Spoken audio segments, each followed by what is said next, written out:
السلام علیکم ورحمۃ اللہ وبرکاتہ. الحمد للہ نحمده ونستعینه ونستغفره ونؤمن به ونتوکل علیہ ونعوذ باللہ من شرور انفسنا ومن سیئات اعمالنا. من يهده الله فلا مضل له ومن يضلله فلا هادي له. واشهد ان لا اله الا الله واشهد ان محمدا عبده ورسوله. اما بعد فان خير الحديث كتاب الله وخير الهدي هدي محمد صلى الله عليه وسلم وشر الامور محدثاتها وكل محدثة بدعة وكل بدعة ضلالة وكل ضلالة في النار. أعوذ بالله من الشيطان الرجيم. بسم الله الرحمن الرحيم. قاف والقرآن المجيد بل عجبوا أن جاءهم منذر منهم فقال الكافرون هذا شيء عجيب. أإذا متنا وكنا ترابا ذلك رجع بعيد. قد علمنا ما تنقص الأرض منهم وعندنا كتاب حفيظ. بل كذبوا بالحق لما جاءهم فهم في أمر مريج. أفلم ينظروا إلى السماء فوقهم كيف بنيناها وزيناها وما لها من فروج. قال الله تبارك وتعالى في القرآن الكريم إن الذين هم من خشية ربهم مشفقون. قال الله تبارك وتعالى في موضع آخر فإياي فارهبون. تمام درہ کی تعریفیں حمد و ثنا بڑائی و کبریائی اس اللہ رب العالمین کے لیے لائق و زیبا ہے جو تمام جہانوں کا پالنہار ہے. اس اللہ رب العالمین کا لاکھ لاکھ شکر احسان ہے کہ اللہ تبارک و تعالیٰ نے ہم امت محمدیہ کے دھڑکتے دلوں کو، ہم امت محمدیہ کے نونہالوں کو اس پرفتن دور میں اللہ نے کتاب و سنت پر ثابت قدم رکھا. اس اللہ رب العالمین کا لاکھ لاکھ شکر احسان ہے کہ اللہ تبارک و تعالیٰ نے ایسے ایام میں جہاں پر پوری دنیا وباؤں سے مشکلات میں پڑی ہوئی ہو، ایسے وقت میں اللہ نے مجھے اور آپ کو صحت یابی عطا فرمائی. یہ اللہ کا مجھ پر اور آپ پر بہت بڑا احسان ہے. یہ چھوٹی سی حمد و ثنا کے بعد درود و سلام کا نزول ہو جیو میرے اور آپ کے آخری نبی آمینہ کے لال مدینہ کے سردار جناب محمد الرسول اللہ صلی اللہ علیہ وسلم پر، اس نبی اقدس مقدس پر جس نبی اکرم صلی اللہ علیہ وسلم نے اس بھٹکتی ہوئی اس گمراہ قوم کو سیدھی راہ پر لانے کے لیے دن کو دن نہ سمجھا، رات کو رات نہ سمجھا، بلکہ اپنی پوری زندگی اس امت کے لیے صرف کر دی. اس نبی پر درود و سلام کا نزول ہو جیو جس نبی اکرم صلی اللہ علیہ وسلم نے اس امت کی ایسی رہنمائی کی ہے کہ اگر یہ امت محمدیہ کے افراد اپنے زندگی کی ہر خوشی ہر غمی کو اگر کتاب و سنت سے جوڑ لے، کتاب و سنت کی طرف رجوع کر لے، اللہ کی قسم ہے یہ امت کامیاب و کامران بن جائے. اس نبی پر درود و سلام کا نزول ہو جیو جس نبی اکرم صلی اللہ علیہ وسلم نے امت کے لیے ایسے اصول و ضوابط بتلائے کہ یہ امت خوشی منائے تو کس انداز سے منائے، یہ امت غمی کرے تو کس انداز سے غمی محسوس کرے، اس کے طریقے اور اس کے اصول و ضوابط بھی کتاب و سنت کے اندر بتلا دیے گئے تاکہ یہ امت صراط مستقیم پر ثابت قدم رہے، صراط مستقیم پر یہ امت لگی رہے۔ اس نبی پر درود و سلام کا نزول ہو جیو۔ اللہم صلی علی محمد وعلی آل محمد کما صلیت علی ابراہیم وعلی آل ابراہیم انک حمید مجید۔ اللہم بارک علی محمد وعلی آل محمد کما بارکت علی ابراہیم وعلی آل ابراہیم انک حمید مجید۔ محترم سامعین اور سامعات، پردہ نشین ماں اور بہنوں اور نوجوان بھائیوں، چھوٹے بچوں، میں نے آپ حضرات کے سامنے سورہ مومنون کی ایک آیت کریمہ پڑھی ہے، جو آیت کریمہ مجھے اور آپ کو یہ پیغام دیتی ہے کہ اے امت محمدیہ کے لوگوں، مجھے اور آپ کو اپنی زندگی کے اندر اللہ کی خشیت کو پیدا کرنے کی ضرورت ہے، خشیت الہی۔ اور آج کا مسلمان، آج امت محمدیہ کے اندر ہم دیکھتے ہیں کہ انسان کی زندگی، انسان کے شب و روز ایسے گزر رہے ہیں گویا کہ اسے اللہ رب العالمین کا خوف کہیں سے نظر نہیں آتا ہے، خشیت الہی اس کے دل کے اندر کہیں دور دور تک نظر نہیں آتی ہے۔ بس انسان زندگی گزار رہا ہے، صبح ہو رہی ہے، شام ہو رہی ہے، جبکہ اللہ کے نبی جناب محمد الرسول اللہ صلی اللہ علیہ وسلم کی زبانی اللہ تبارک و تعالیٰ نے قرآن مجید کے اندر کئی مقامات پر امت کو یہ پیغام دیا کہ اے امت محمدیہ کے لوگوں، تمہاری زندگی میرے حکم کے مطابق ہونی چاہیے، تمہارا اٹھنا بیٹھنا، کھانا پینا، رہنا سہنا، تمہارا کاروبار، تمہاری خوشی، تمہاری غمی، سب کچھ شریعت اسلامیہ کے مطابق ہونی چاہیے، اور ہمیشہ دل میں اللہ کا خوف ہونا چاہیے۔ آپ کو معلوم ہے اللہ کا ڈر، اللہ کا خوف ایک ایسی چیز ہے کہ انسان اگر اپنے دل میں اللہ کا خوف پیدا کر لے، اللہ کا ڈر پیدا کر لے تو وہ چیز عبادت بن جاتی ہے۔ خوف خدا یا خشیت الہی انسان کے لیے عبادت کا سبب بن جاتی ہے، اور وہ انسان جب اللہ سے ڈرنے لگتا ہے تو اس کا ہر قدم جو بھی وہ اٹھاتا ہے، چاہے وہ دینی معاملات میں ہو چاہے وہ دنیاوی معاملات میں ہو، سوچ سمجھ کر اٹھاتا ہے۔ اس کی زندگی کا ہر پہلو، چاہے وہ کاروبار کیوں نہ ہو، چاہے وہ معاملات کیوں نہ ہو، چاہے وہ میاں بیوی کے معاملات ہوں، چاہے وہ دنیاوی معاملات ہوں، چاہے وہ اسلامی شریعت کے معاملات ہوں، ان تمام معاملات میں وہ اللہ کا ڈر اپنے دل کے اندر بیٹھا ہوا ہوتا ہے۔ کیونکہ مومن کی ایک صفت یہ بتلائی گئی، اللہ نے سورہ مومنون کے اندر ارشاد فرمایا ان الذین هم من خشیت ربهم مشفقون، یقیناً جو مومن ہوا کرتے ہیں وہ اپنے رب کا ڈر اپنے دلوں میں رہ کر زندگی گزارتے ہیں، ان کے رب، ان کا اللہ کا ڈر ان کے دلوں کے اندر پیوست ہوتا ہے۔ کیونکہ خوف الہی ایک ایسی چیز ہے کہ ایک مومن سے کبھی الگ نہیں ہو سکتی ہے، ایک مومن کبھی بے خوف نہیں ہو سکتا ہے، ایک مومن کبھی اللہ کی یاد سے، اللہ کے ڈر سے، اللہ کے خوف سے کبھی وہ دور جا نہیں سکتا ہے۔ اگر وہ جا رہا ہے تو وہ مومن نہیں ہے، اس کے اندر ایمان نہیں ہے۔ کیونکہ ایک مومن کے لیے ضروری ہے کہ وہ اللہ کی خشیت کو اپنے دل کے اندر بٹھا لے، اللہ کے خوف کو اپنے دل کے اندر پیوست کر لے۔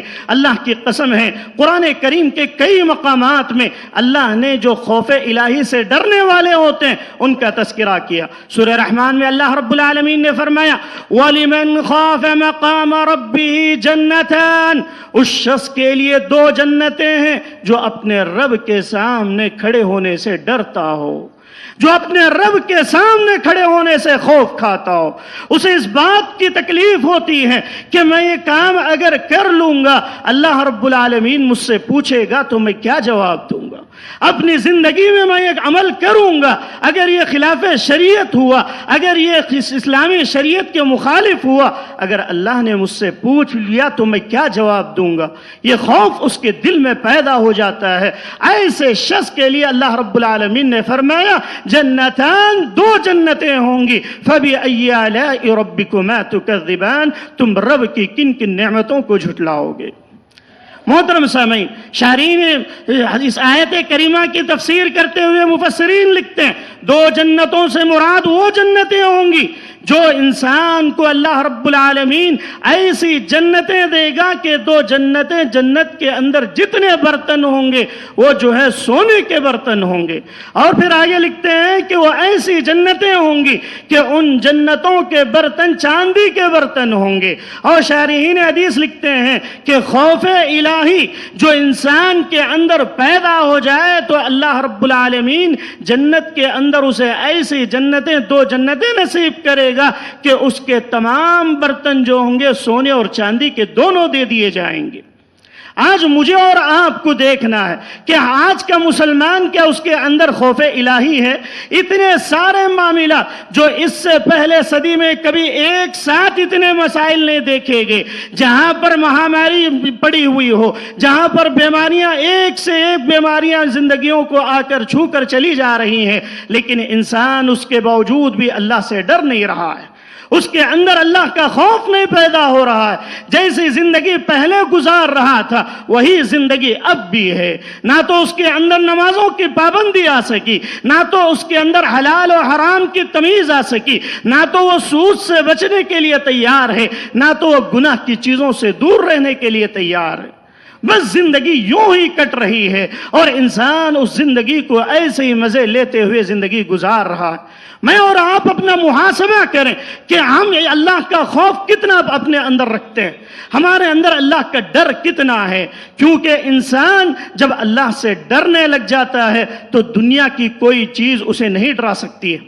جب انسان اللہ سے ڈرنے لگتا ہے تو دنیا کی کوئی چیز اسے نہیں ڈرا سکتی. لیکن جب انسان اللہ کا ڈر اپنے دل سے نکال دیتا ہے تو پھر دنیا کے کئی ایک ڈر ایسے ہوتے ہیں اسے انسان کو جو ہے کھاتے چلے جاتے ہیں اور انسان اس دنیا سے چلا جاتا ہے. آپ دیکھ لیں، اسی لیے علماء دین نے دو قسمیں بیان کی خوف کی. اسی لیے علماء دین نے خشیت الہی کی دو چیزیں ذکر کی. کیا ہے؟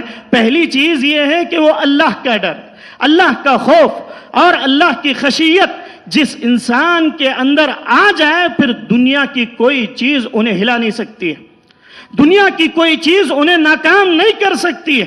آپ دیکھ لیں، وَأَمَّا مَنْ خَافَ مَقَامَ رَبِّهِ وَنَهَى النَّفْسَ عَنِ الْهَوَىٰ فَإِنَّ الْجَنَّةَ هِيَ الْمَأْوَىٰ. یہ کس کے لیے کہا گیا؟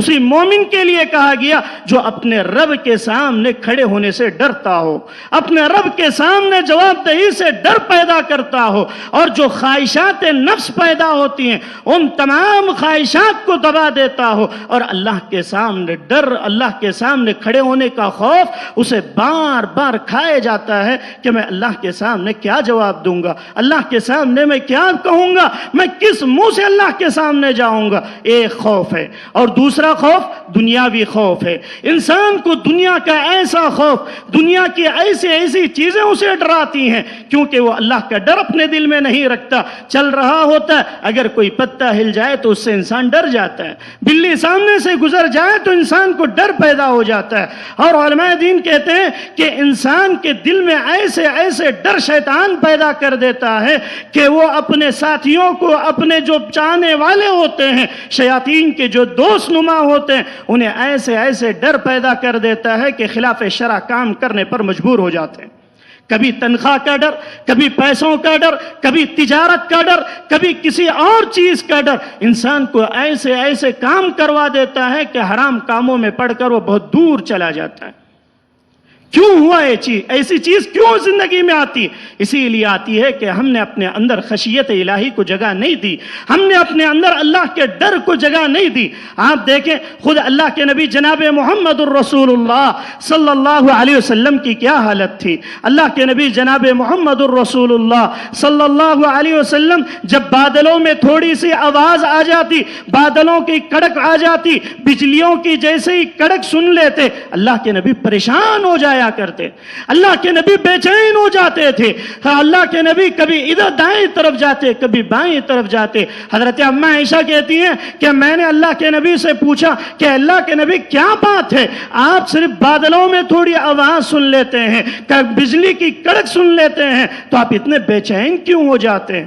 اللہ کے نبی نے فرمایا، اے عائشہ مجھے اس بات کا خوف ہے کہ انہی بجلیوں کی وجہ سے اللہ نے دوسری قوموں کو ہلاک کر دیا، انہی بادلوں کے ذریعے اللہ نے تباہ و برباد کر دیا. مجھے ڈر اس بات کا ہے کہ کہیں میری قوم ان عذابات میں مبتلا نہ ہو جائے، کہیں میری قوم کو بھی عذابات نہ آ جائے، اسی لیے وہ بے چین ہو جاتے۔ جب ان کی بے چینی ختم ہوتی تو مسجد نبوی میں جاتے اور جا کر 2 رکعت نماز ادا کرتے تھے۔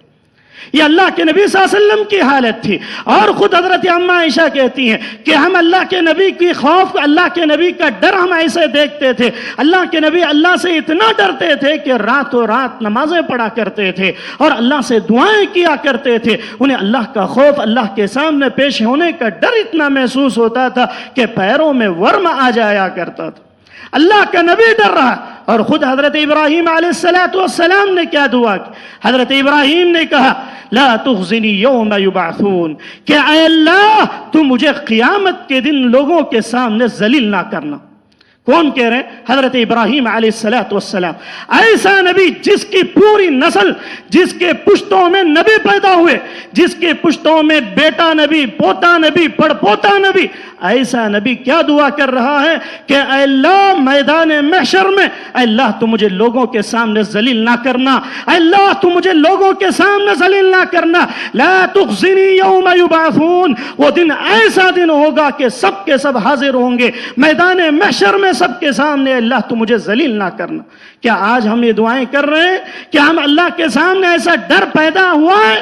کیا ہمارے اندر وہ خوف الہی، خشیت، اللہ کا خوف، یہ چیزیں ہمیں ڈراتا ہے کہ ہم اللہ کے سامنے جب کھڑے ہوں گے تو کس چہرے کو لے کر کھڑے ہوں گے؟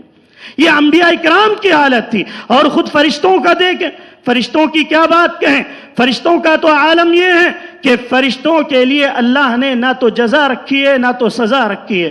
انہیں جنت اور جہنم کا معاملہ ان کے ساتھ نہیں ہے، بلکہ انسانوں کے ساتھ جنت و جہنم کا معاملہ ہے۔ پھر اس کے باوجود بھی اللہ تعالیٰ سورہ سبا کے اندر ارشاد فرماتا ہے حَتَّى إِذَا فُزِّعَ عَنْ قُلُوبِهِمْ قَالُوا مَاذَا قَالَ رَبُّكُمْ قَالُوا الْحَقُّ وَهُوَ الْعَلِيُّ الْكَبِيرُ۔ کیا کہا اللہ نے؟ اللہ نے کہا جب اللہ رب العالمین، حضرت ابو ہریرہ کی روایت ہے، صحیح روایت ہے، حضرت ابو ہریرہ رضی اللہ عنہ کہتے ہیں اللہ تعالیٰ جب آسمانوں میں کوئی معاملہ، کوئی فیصلہ حضرت جبرائیل کو سناتا ہے تو کیا ہوتا ہے کہ اس فیصلے کی وجہ سے فرشتے اپنے پروں کو چٹانوں پر ایسے مارتے ہیں گویا کہ ان کی پھڑپڑاہٹ کی وجہ سے اس کا ایسی کپکپی طاری ہو جاتی ہے کہ پورے فرشتے بے ہوش پڑ جاتے ہیں، اللہ کے حکم کو سن کر بے ہوش ہو جاتے۔ آج ہم گھنٹوں گھنٹوں تقریریں سن لیتے ہیں لیکن کوئی اثر نہیں ہو پاتا۔ اللہ کے فرشتے ایسے ہیں، اللہ کا کوئی حکم آسمانوں میں ہوا جیسے ہی وہ سنتے ہیں کہ بخاری کی روایت ہے کہ ان کے پر ایسے پھڑپڑاتے ہیں گویا کہ سلاسل، کہتے ہیں کہ زنجیر جیسے چٹانوں پر ماری جا رہی ہو ویسی آواز آسمانوں میں آتی ہے اور پورے فرشتے بے ہوش ہو کر گر جاتے ہیں، اور اس میں شیاطین ان کی باتوں کو چرا لیتے ہیں اور پھر وہ آ کر راہبوں کے پاس، جادوگروں کے پاس وہ باتیں پیش کرتے ہیں۔ اور ایک روایت نواز بن سمعان کی روایت، وہ صحیح روایت ہے، کہتے ہیں کہ اللہ تبارک و تعالی جب آسمانوں میں کوئی فیصلہ سناتا ہے تو پورے کے پورے فرشتے جو ہے اس فیصلے سے ایسے ڈرتے ہیں کہ بے ہوش ہو کر گر جاتے ہیں، خوفا من اللہ تعالی، اللہ کے خوف سے انہیں غشی طاری ہو جاتی ہے۔ پھر جو سب سے پہلے جو سر اٹھاتا ہے فرشتہ وہ کون سا ہے؟ حضرت جبرائیل علیہ السلام جب وہ اپنا سر اٹھاتے ہیں تو لوگ فرشتے ان سے پوچھتے ہیں کہ ماذا قال ربکم، وہ کہتے ہیں قالوا الحق وهو العلی الکبیر، تمہارے رب نے جو فیصلہ کیا ہے وہ حق فیصلہ ہے۔ آج ہماری قرآن کی ایک ایک آیت سے ہماری زندگی چینج ہونا ہی چاہیے تھی۔ اللہ نے کرونا کی وبا دے دی لیکن اس کے باوجود بھی مسلمان جو ایمانی زندگی ہونی چاہیے تھی، اللہ کا ڈر رکھتے ہوئے جو زندگی گزارنی چاہیے تھی، لیکن آج بھی وہ ایمان پیدا ہونے کے لیے نہیں ہے، اللہ کا ڈر ہمارے دلوں میں نہیں آ رہا ہے۔ اتنے تجارتوں میں نقصان اور کاروبار میں نقصان، جانوں کا نقصان، مال کا نقصان، سب کچھ ہم دیکھ رہے ہیں، اس کے باوجود بھی اپنی ہی ڈگر پر ہم زندگی گزار رہے ہیں۔ آج کا مسلمان اپنی منمانی زندگی گزار رہا، افسوس کا مقام ہے۔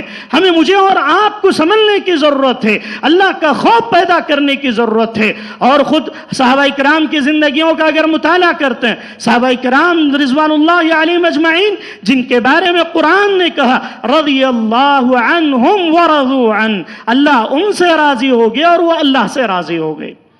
اور ایک جگہ اللہ کے نبی نے فرمایا تھا آج کے بعد صحابہ میں کئی صحابہ ایسے تھے جن کو اللہ کے نبی نے نام لے لے کر کہا تھا کہ اے ابو بکر تو جنتی، اے عمر تو جنتی، اے عثمان تو جنتی۔ پورے 10 صحابہ کا مشکات کے اندر وہ حدیث موجود ہے، صحیح روایت ہے کہ اللہ کے نبی نے نام لے لے کر کہا تھا کہ آپ جنتی ہیں، آج کے بعد جو چاہے کر لو، تمہارے لیے جنت فکس ہے۔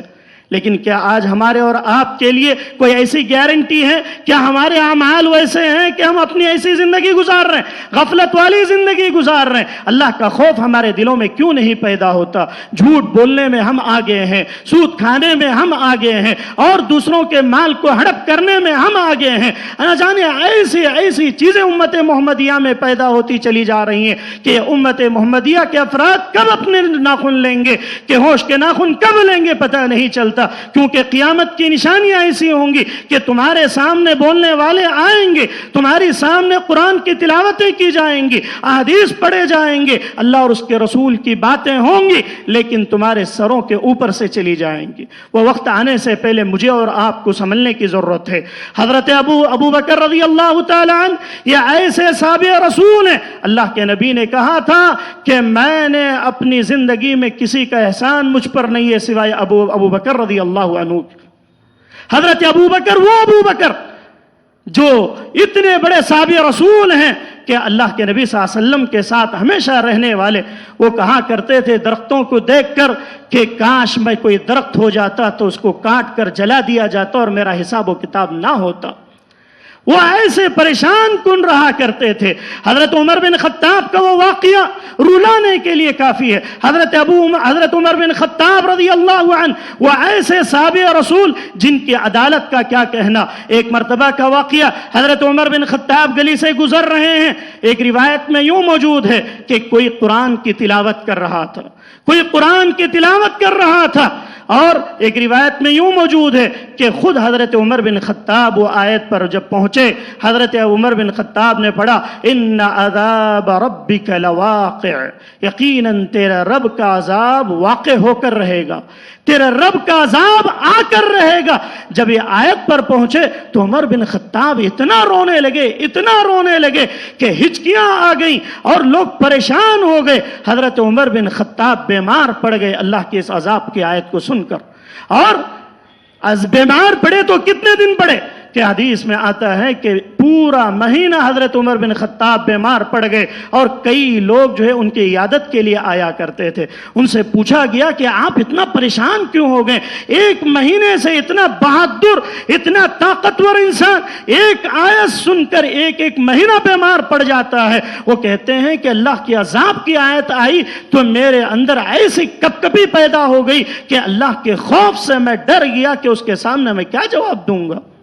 اسی لیے وہ کہا کرتے تھے، حالانکہ آج بھی دا 100 کتاب جنہوں نے لکھی اس میں حضرت عمر کا نام رکھا، حضرت عمر کی سیرت اس نے ذکر کی، وہاں پر ان کی پوری ہسٹری۔ وہ حضرت عمر کیا کہتے ہیں؟ حضرت عمر کہتے ہیں کہ اللہ تعالیٰ اگر قیامت کے دن صرف اتنا کہہ دے کہ عمر کے لیے نہ تو کوئی جو بھی اس نے عدل و انصاف کیا اس میں نہ تو کوئی اسے اجر دیا جائے گا اور نہ ہی اسے سزا دی جائے گی، تو میں سمجھوں گا کہ میں کامیاب ہو چکا ہوں۔ اللہ اکبر!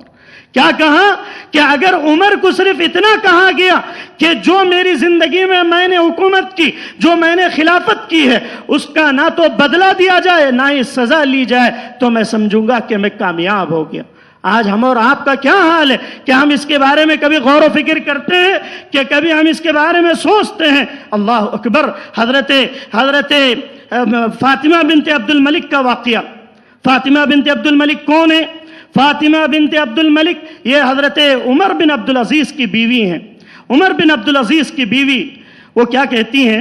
ان سے لوگوں نے سوال کیا، ان سے لوگوں نے پوچھا، کیا پوچھا؟ ان سے لوگوں نے یہ پوچھا کہ آپ یہ بتائیں کہ عمر بن عبدالعزیز کیسی عبادت کیا کرتے ہیں، ان کی عبادت کے تعلق سے بتلائیں۔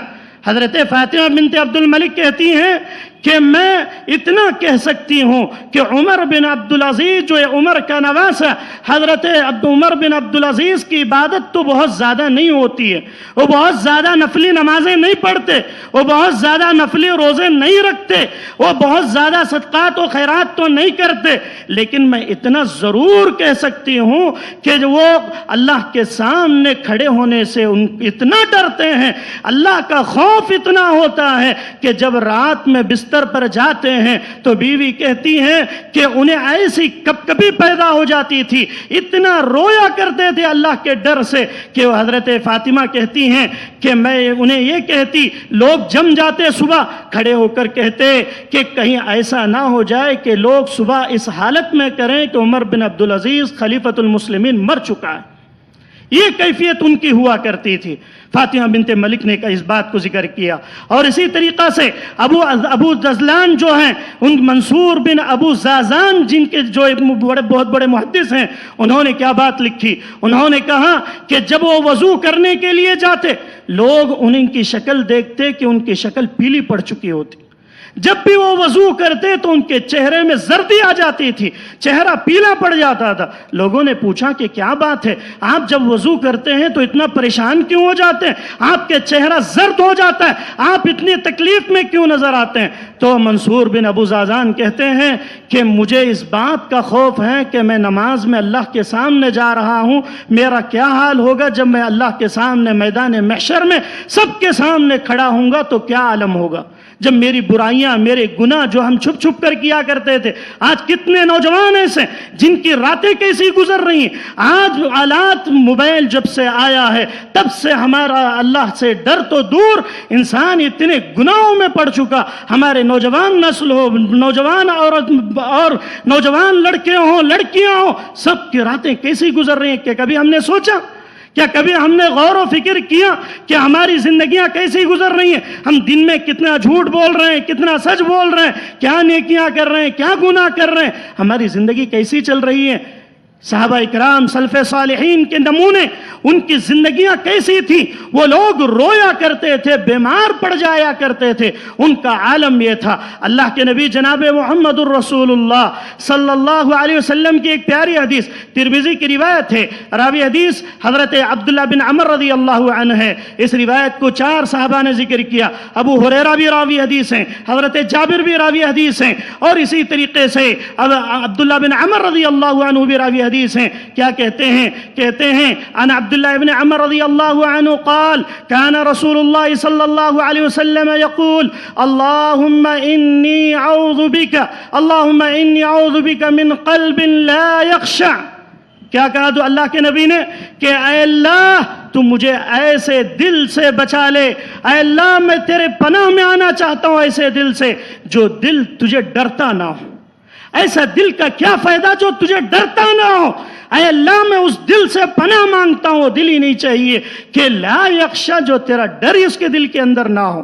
وَمِن دُعَاءٍ لَا يُسْمَعْ، اے اللہ میں ویسی دعا سے پناہ مانگتا ہوں، میری ان دعاؤں سے میں پناہ مانگتا ہوں جو لا یسمع، سنی نہ جاتی ہو، اب اس کے چہرے پر مار دی جاتی ہوں، ایسی دعاؤں سے اللہ میں پناہ مانگتا ہوں۔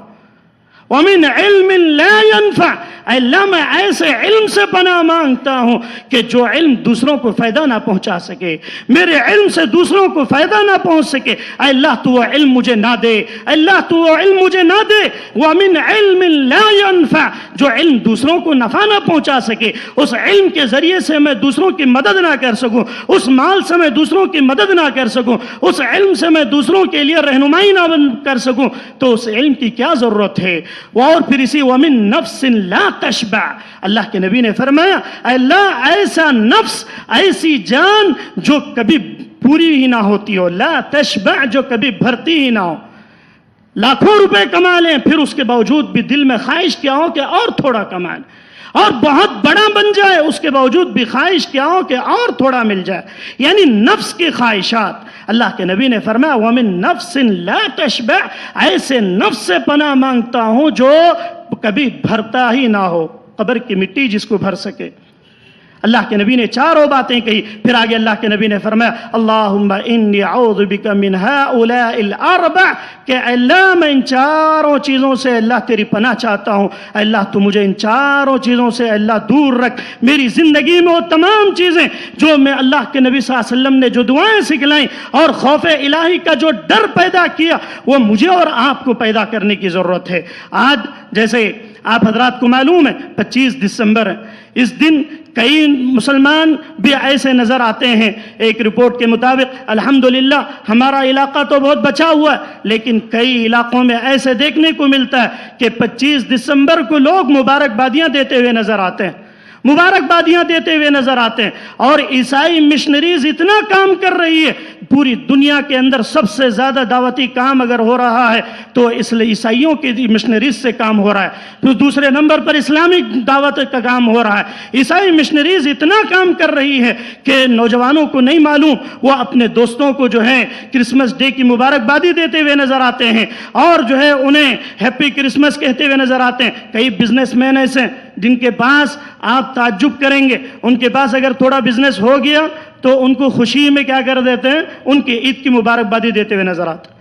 ہندو خریدنے کے لیے آ گیا، وہ لے لیا، پھر اس کو خوش کرنے کے لیے ایسے ہی کہہ دیا. کئی لوگ ایسے بھی کرتے ہیں، وہ جان بوجھ کے بھی کرتے ہیں تاکہ جو ہے آگے والا خوش ہو جائے، میرا گراہک خوش ہو جائے. اللہ کی قسم یہ حرام ہے. ابن تیمیہ نے بھی اس کا وہ فتویٰ جو ہے اقتداء صراط المستقیم جو ابن تیمیہ کی کتاب ہے، ابن تیمیہ رحمہ اللہ نے بھی یہی فتویٰ دیا کہ اس طرح سے کہنا، اس طرح سے جو ہے مبارکبادی دینا اور نوجوانوں کا ان محفلوں میں جانا یا ہیپی نیو ایئر میں جانا اور ہیپی نیو ایئر منانا، رات میں ہیپی جنوری کی پہلی رات میں انسان جو کئی نوجوان جو ہیپی نیو ایئر مناتے ہیں، اللہ کی قسم یہ حرام ہے، یہ حرام ہے. ابو داؤد کی روایت ہے، اللہ کے نبی نے فرمایا من تشبہ بقوم فہو منہم، جو جسی قوم کی مشابہت اختیار کرے، چاہے وہ جان بوجھ کر ہو چاہے وہ انجانے میں ہو. انسان جان بوجھ کر بھی یہ چیزیں کرنے لگتا ہے کہ دوستوں کے لیے، اور کئی آپ دیکھیں گے یہ ایسی چیزیں ہیں کہ انسان جو ہے ان سے بچنا بہت مشکل ہے. پوری ہندوستان کے اندر یا پوری دنیا کے اندر جو بڑے بڑے کالجز، اسکولز، جو چھوٹے چھوٹے قریوں میں اسکول ہوتے ہیں، کس کے ہوتے ہیں؟ عیسائیوں کے ہوتے ہیں. عیسائی مشنریز وہاں پر چھوٹے بچوں کے ذہنوں میں باتیں ڈال دیتے ہیں. مجھے اور آپ کو اپنی اولاد کو توحید کی دعوت، اللہ کا ڈر، اللہ کا خوف، اللہ کی خشیت بچوں کو سمجھانے کی ضرورت ہے. ہماری اولاد کو یہ سب چیزیں بتلانے کی ضرورت ہے، ورنہ آپ دیکھتے رہ جائیں گے کہ کئی گناہ ایسے ہو جائیں گے جو انسان جو ہے شرک تک چلا جائے گا. جب شرک کر لے گا ان الشرک لظلم عظیم، اللہ رب العالمین اس شرک کو کبھی معاف نہیں کرنے والا ہے. تو یہ جو 25 دسمبر کی مبارکبادی دینا بھی حرام ہے، اور اسی طریقے سے ہیپی نیو ایئر کے نام پر جو ہے جو چیزیں کی جاتی ہیں اس سے جو ہے بچنا اور لوگوں کو بچانا اور امت کو اس سے دور کرنا میری اور آپ کی ذمہ داری ہے. اللہ رب العالمین سے دعا گو ہوں کہ بار الہ کہنے والے کو کہنے سے زیادہ، سننے والوں کو سننے سے زیادہ عمل کی توفیق عطا فرما. اے اللہ ہمارے اندر، اے اللہ تیرا خوف، تیرا ڈر، تیری خشیت اے اللہ پیدا کرنے کی توفیق عطا فرما. اے اللہ ہمارے دلوں کو ایسا دل بنا دے کہ جب بھی ہم گناہ کی طرف لپکیں تو ہمارا دل ملامت کرے کہ جو کر رہا ہے اللہ غلط کر رہا ہے. اللہ ویسا دل نصیب فرما. اللہ ایسا نفس نصیب فرما کہ ہم تیری شکر گزاری کرتے ہوئے زندگی گزار سکیں. اللہ ہمیں ایسا علم نصیب فرما کہ ہمارے علم سے کئی لوگ مستفید ہو سکیں، کہ ہمارے علم سے کئی لوگ سیدھے راستے پر آ سکیں. اللہ ہمیں ایسا مال نصیب فرما، اس مال سے ہم جو ہے دین کی خدمت کر سکیں. اے اللہ تو ہمارے لیے ایسے راستے پیدا کر دے کہ ہم جو ہے گناہوں کی طرف زیادہ تر نہ جا سکیں. اے اللہ ہم صراط مستقیم پر ثابت قدم رہیں. اے اللہ جو لوگ بھی پریشان حال ہیں اے اللہ ان کے پریشانیوں کو دور فرما. اے اللہ جو لوگ مصیبت زدہ ہیں اے اللہ ان کی مصیبتوں کو دور فرما. آمین. والسلام علیکم ورحمۃ اللہ وبرکاتہ.